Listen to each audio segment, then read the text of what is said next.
de jaloux qui s'évertue à détruire ton activité, à détruire ta crédibilité, à détruire ton entreprise. Parce que ce que cette personne veut, c'est être à ta place. Bonjour à tous et à toutes, ici Rina Bowie pour Africanex. Bienvenue dans l'émission d'aujourd'hui, la jalousie dans le milieu des affaires. Et comment l'envie de plusieurs peut emmener plusieurs entrepreneurs à renoncer à leur business ou encore pire, faire faillite. La suite après le jingle.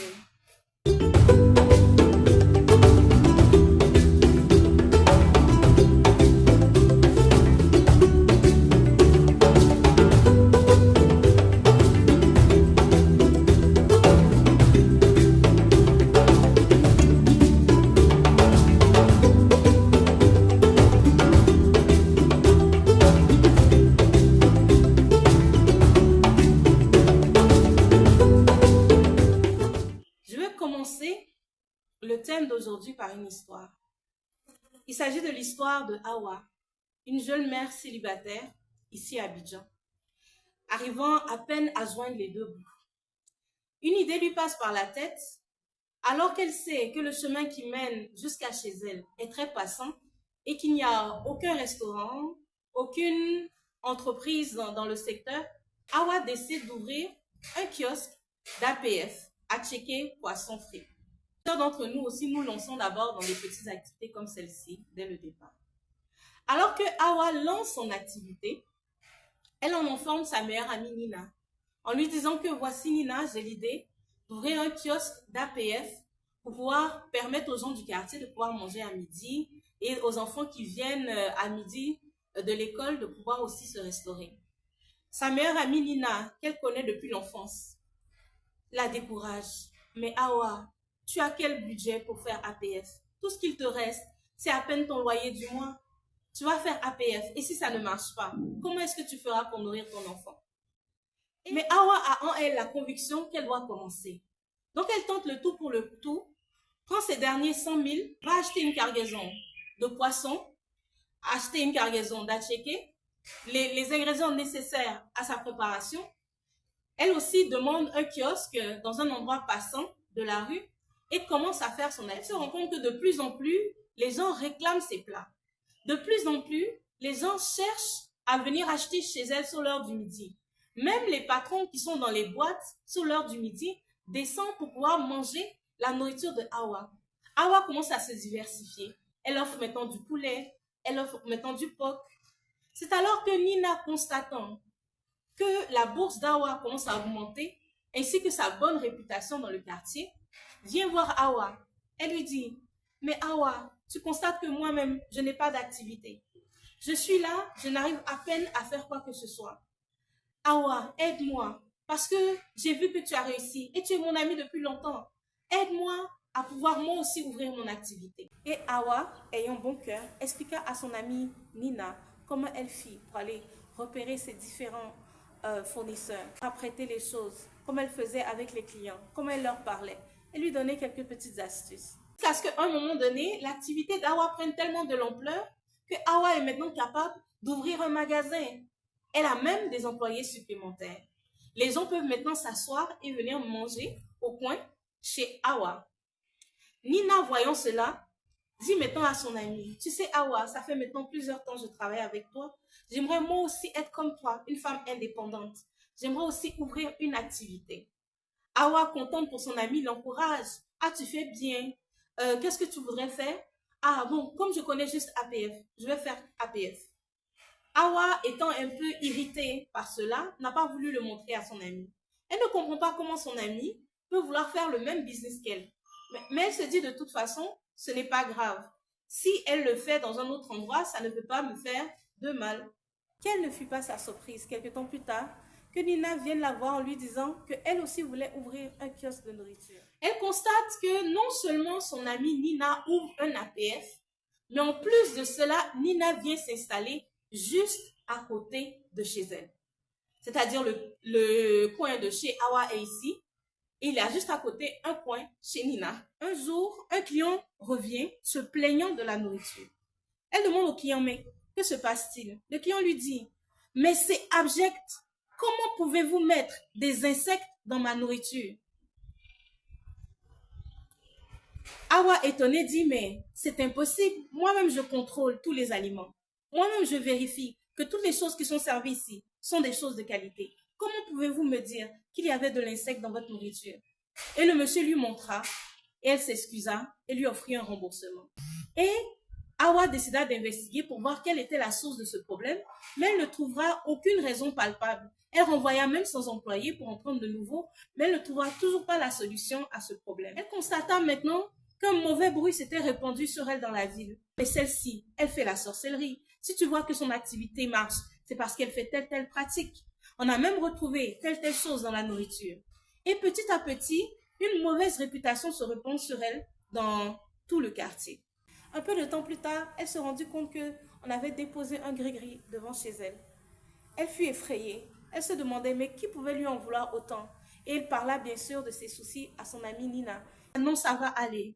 Viens, nous allons prier ensemble. Nous allons trouver la solution à ton mal. Je suis sûre que Dieu ne va pas t'abandonner. Et Hawa et Nina priaient ensemble pour trouver quelle était la solution à ce problème. Au bout d'un certain temps, l'activité d'Hawa périclita totalement. Ses activités ne fonctionnaient pas. Les clients ne revenaient plus. Un mauvais nom la suivait partout où elle allait dans la vie. Elle était tellement triste. Elle a dû renvoyer tous ses employés. Elle a dû fermer sa boutique. Et maintenant, elle se retrouvait sans un sou. Nina, de son côté, les activités allaient très bien. Les clients d'Hawa avaient décidé d'aller maintenant se ravitailler chez Nina, de telle sorte que les activités de Nina avaient vraiment pris un essor. Et Nina dit à Hawa, tu es mon amie. Depuis que toi et moi, on se connaît, on a tout fait ensemble. Si ça va bien chez moi, ça peut aller bien chez toi. Viens, tu vas travailler chez moi. Un peu plus tôt, Hawa avait dit à Nina que je compte faire un projet où je suis capable de faire des chaînes de distribution de mon APF dans les bureaux à midi. Ça va augmenter mon chiffre d'affaires. Ça me permettra de me délocaliser dans un secteur encore plus vaste que là où je suis actuellement. Elle avait confié cette idée à son amie Nina qui lui avait dit « C'est une bonne idée, mais je ne suis pas sûre que tu es totalement prête à faire cela. » Mais maintenant, voici que, après que l'activité d'Hawa est périclitée et que celle de Nina soit en plein essor, Nina lui suggère « Mais maintenant que tu travailles avec moi, pourquoi ne ferions-nous pas ensemble cette idée que tu avais proposée de pouvoir faire une chaîne de distribution partout, encore plus loin que dans le quartier actuellement du APF en question. » Peu de temps après, une dispute éclata entre les deux amis, un quiproquo, un malentendu qui semblait venir de rien du tout. C'est alors que Nina lui dit, d'ailleurs, je ne veux plus te voir ici. Quitte mon magasin, je ne veux plus te voir ici. Et Hawa était choquée. Elle ne comprenait pas comment une amie qu'elle avait aidée la rejetait et la délaissait. Cette histoire vous parle, j'en suis sûre. C'est l'histoire de plusieurs entrepreneurs qui, venant en Afrique, fiers de leurs activités, en parlent à leur entourage, en parlent à leurs amis, en parlent à leurs connaissances. Et se rendent compte que, étonnamment, ces connaissances viennent dans exactement le même secteur d'activité qu'eux, font exactement la même chose qu'eux. Par quoi? Par jalousie? Par envie? On ne pourrait vraiment expliquer. Mais ce qui est sûr, c'est qu'une personne qui est envieuse, c'est une personne qui voudrait avoir les choses que vous avez. Peut-être qu'elle n'a pas la capacité, ni la créativité, ni l'intelligence. Peut-être qu'elle est désespérée. Peut-être qu'elle a tout essayé. Rien ne marche dans sa vie. Mais elle voit que chez toi, les choses commencent à aller. Elle voit que ton chiffre d'affaires commence à augmenter. Elle voit que tu commences à avoir une renommée. C'est là que cette personne se rapproche de toi pour connaître tes secrets. La personne commence par se rapprocher de toi pour connaître tes secrets, pour savoir comment tu fais, pour se faire comme petit devant toi, pour venir travailler avec toi. Et lorsque cette personne travaille avec toi, elle récupère quoi? Les secrets. Comment tu fais ton business? Comment tu parles aux gens? Comment tu vas chercher tes clients? Voici ce que la personne récupère. Dans le cas des envieux ou jaloux qui sont inoffensifs, il ne se passe pas grand-chose. Une personne se contente de t'envier, de te jalouser, de te critiquer. Ça, on peut encore dire que ça peut passer. On peut encore dire que c'est inoffensif. Mais il y a le genre de jaloux qui s'évertue à détruire ton activité, à détruire ta crédibilité, à détruire ton entreprise. Parce que ce que cette personne veut, c'est être à ta place. Oh, entrepreneur, ce n'est pas tout le monde qui vous sourit. Ce n'est pas tout le monde qui vous voit. Ce n'est pas tout le monde qui dit vouloir travailler avec vous ou vous regarder avec un regard admiratif qui veut votre bien. Ce n'est pas tout le monde. C'est important que nous, entrepreneurs, nous sachions à qui nous pouvons faire confiance, à qui nous pouvons parler et de qui nous devons nous méfier. On les reconnaît tout d'abord aux micro-expressions. Une personne à qui tu annonces une bonne nouvelle et qui n'est pas contente. Pendant 2-3 secondes, tu vois son visage serré, ses sourcils foncés. Et 3 secondes plus tard, la personne dit « Ah, félicitations !» comme si de rien n'était. Cette micro-expression est l'expression de son sentiment profond. Une amie à qui tu dis « Je vais bientôt me marier » et qui fronce les sourcils, qui bloque sa mâchoire. Une personne à qui tu as dit « J'ai eu une opportunité, une promotion » et cette personne ne dit rien, se contente d'être silencieux ou bien te félicite en disant que de toute façon, c'est parce que tu as été pistonné, de toute façon parce que tu as eu la chance. Cette personne ne veut pas admettre que c'est tes compétences, tes qualités qui ont fait que tu as pu avoir cette opportunité. Nous devons d'abord être des experts du comportement humain. La jalousie est normale, l'envie est normale. Si tu réussis, si tu prospères, tu attireras forcément des jaloux, tu attireras forcément des envieux.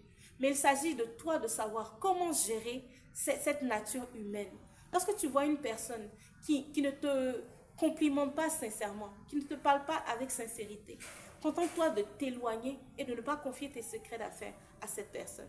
Le deuxième cas, c'est le cas de la personne qui critique tout le monde. Elle est avec toi, elle critique A, B, C. Cette personne a eu une promotion, elle doit lui dire que non, c'est parce que son père est dans ça, ou bien sa tante est dans ça. Cette personne a eu un mariage, elle doit critiquer sa robe, critiquer l'endroit où le mariage a eu lieu, critiquer le budget. N'importe quelle personne qui, dans ton entourage, ne peut pas se contenter de se réjouir du bonheur d'autrui, sont des personnes dangereuses, sont des personnes à qui tu ne dois pas confier tes idées, tu ne dois pas confier tes activités. Parce que tôt ou tard, cette personne aura aussi la même mauvaise langue pour te critiquer, pour te diffamer. Une personne qui critique d'autres personnes devant toi sera la même personne qui te critiquera derrière ton dos lorsque ton heure sera venue. Une personne qui se compare. Tu remarques une amie autour de toi, à chaque fois que tu as quelque chose, la personne doit dire qu'elle aussi elle a. Tu veux faire quelque chose, la personne veut montrer qu'elle aussi elle peut faire. Tu veux porter tel habit, la personne veut te montrer qu'elle peut porter aussi cet habit. Tu viens d'acheter une voiture, la personne doit te montrer qu'elle aussi elle peut payer une voiture. Elle est constamment dans la comparaison. Alors que toi, tu ne fais pas les choses en fonction d'elle. Mais la personne n'ayant pas de personnalité fait les choses en fonction de toi. Elle veut te montrer qu'elle peut te surpasser, qu'elle peut être mieux que toi, qu'elle peut être meilleure que toi. Donc quand tu te lances dans une activité et que ton activité fonctionne, cette même personne essaiera de faire la même chose pour te surpasser. Aussi, sachons que la personne jalouse ne donne jamais de bons conseils. C'est la personne qui t'enverra dans une mauvaise piste, sur une mauvaise voie, qui te dira de faire quelque chose qui risque d'être au détriment de ton activité. Mais une personne qui est bonne, qui est sincère, c'est une personne qui, même dans les petites choses, te donnera un conseil afin que tu réussisses. Sache faire la part des choses, sache faire la différence. On doit savoir que tout n'est pas rose, surtout quand on vient sur un territoire comme l'Afrique pour faire des activités. C'est pas comme en Occident où on nous encourage à parler de nos idées, on nous encourage à pitcher à toutes sortes de personnes pour chercher le financement. Ici, non. Tu dois te contenter de te trouver un mentor, une personne qui a mieux réussi que toi, une personne qui a plus d'accolades que toi, plus de réussite que toi. Et c'est cette personne à qui tu peux confier tes soucis, tes fardeaux. C'est cette personne qui saura t'encourager de façon sincère.